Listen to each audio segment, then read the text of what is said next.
Hello à tous, c'est Gumi, j'espère que vous allez bien. On se retrouve aujourd'hui pour un petit tuto express où je vais vous montrer comment choisir une super chaussure principale sur le jeu crypto STEPN. Pour moi, il y a 4 points clés principaux pour choisir une bonne chaussure pour bien débuter sur le jeu STEPN, pour optimiser un maximum ses gains sur l'application, pour ainsi rembourser au plus vite son capital investi. Donc le premier point clé, c'est de définir le type de chaussure que l'on souhaite. Pour rappel, il y a 4 types de chaussures en tout. Il y a les walkers, comme celle-ci, qui vous permettent de marcher avec. Il y a les joggers, pour faire un jogging. Il y a les runners pour courir. Et finalement, les plus polyvalentes de toutes qui permettent de marcher ou de courir avec, il y a les trainers. C'est d'ailleurs celle-là que j'utilise pour mon compte personnel. Alors, à moins que vous soyez un coureur régulier, je ne vous conseille pas du tout de prendre une runner. Elle va trop vous fatiguer pour pouvoir l'utiliser tous les jours. Donc vraiment, c'est à éviter. Après, il vous reste les walkers, les joggers ou les trainers. Si vous en avez le budget, je vous conseille d'investir dans une trainer. Après, il faut savoir que le coût minimum pour une trainer en ce moment est de 16,8 sols, donc c'est quand même conséquent, hein, c'est 1700$. Tandis qu'une walker avec laquelle vous pourriez marcher simplement, le prix minimum est de 12,29 Solana. Donc voilà, moi je vous conseille de prendre soit une walker ou une jogger, parce que vous allez pouvoir marcher ou bien marcher vite avec une jogger, mais ça va pas vous fatiguer. Et si vous en avez le budget, de prendre une trainer. Ensuite, si on regarde au niveau de la chaussure, le plus important à regarder en fait, c'est au niveau des attributs. Alors, il y a 4 attributs, l'efficience, la luck, le confort et la résilience. Alors vous pouvez déjà oublier le confort parce que pour l'instant ça ne sert à rien, ça va être introduit dans une prochaine mise à jour, mais pour l'instant oubliez le confort.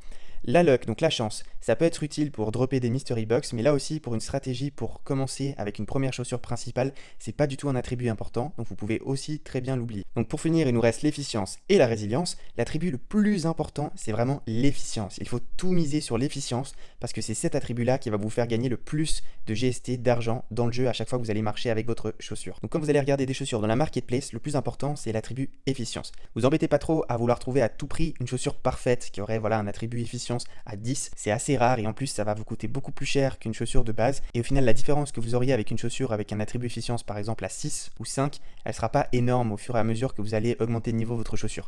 Donc vous cassez pas la tête, tant que vous avez une barre d'efficience qui a 5-6 points d'attribut, c'est déjà plus que correct et puis ça va vous garantir de bons résultats au niveau des GST gagnés lors de vos runs. Après c'est sûr que si vous avez le choix entre deux chaussures, autant privilégier celle qui aura le plus d'efficience et de résilience dans ses attributs, ça c'est sûr. Mais si par contre vous devez payer 2 fois plus cher une chaussure juste parce qu'elle a un attribut d'efficience à 10 au lieu de 8, alors là ça vaut pas du tout la peine de miser sur celle qui a 10 d'efficience. Après, au niveau des sockets, donc c'est les 4 emplacements que vous pouvez voir autour de votre chaussure où vous pourrez affilier des games dans ces emplacements pour ainsi booster vos attributs de base de votre chaussure. Alors vous prenez pas non plus trop la tête, les games c'est vraiment réservé pour des stratégies avancées, qui plus est les games sont très chers donc ça va vous coûter quand même un certain budget, hormis peut-être les games de level 1 qui sont assez abordables, mais dès qu'on passe au game de level 2, enfin voilà, c'est déjà 800$ et plus, donc ne vous prenez pas trop la tête avec les games au départ. Si vous arrivez à trouver une chaussure avec des sockets d'efficience, alors là c'est un plus parce que vous pourriez après mettre une petite gamme de level 1 dans cette socket d'efficience pour ainsi booster votre attribut d'efficience qui est le plus important, je vous rappelle, pour avoir des GST. Et bien là justement ce serait intéressant.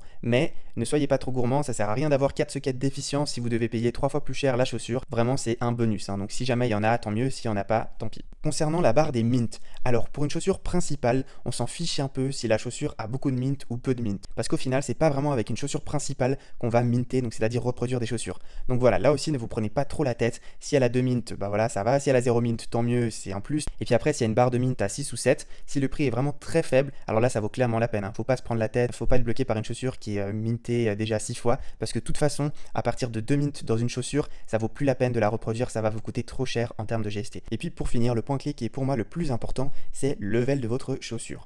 Faut pas oublier que si vous prenez une chaussure de level 0, pour gagner un maximum avec elle, il faudra la upgrade, c'est-à-dire la faire monter de niveau. Et pour pouvoir monter de niveau, une chaussure elle a besoin de 1 des GST, donc vous devrez utiliser une partie des GST que vous avez gagné lors des runs, et de 2 il y aura besoin de temps. Le point où je veux en venir, c'est que si vous achetez une chaussure au level 5, c'est une bonne chose parce qu'elle est déjà montée au level 5, donc elle aura déjà beaucoup plus de GST qui pourront être gagnés avec elle. Si vous avez le choix entre deux chaussures qui ont plus ou moins le même prix, autant prendre une chaussure qui a déjà un level supérieur. Si par exemple vous cherchez dans la barre de recherche ici le niveau, vous pouvez mettre par exemple déjà niveau 10, et puis vous pouvez voir que le coût en Solana certes il augmente, mais vous pouvez calculer ensuite avec le tableau combien de Solana il vous aurait fallu pour monter votre chaussure du level 5 au level 10 et voir si ça en vaut la peine. Si par exemple ça vous coûtait 6 Solana de monter du level 5 au level 10 et que la chaussure au level 5 elle est à 12 Solana, ça veut dire que cette même chaussure au level 10 elle devrait valoir environ 18 Solana. Et si vous arrivez donc à trouver une chaussure similaire sur le marketplace qui est moins chère, donc qui coûterait comme celle-là par exemple 16,9 Solana, et ce serait clairement une bonne affaire parce que vous économiseriez en termes de temps pour faire remonter votre votre chaussure parce qu'elle est déjà au level 10, donc il n'y a pas besoin de la faire monter du level 5 au level 10, et vous économiseriez surtout des Solana pour la faire monter parce que là justement ça vous coûterait un Solana de moins environ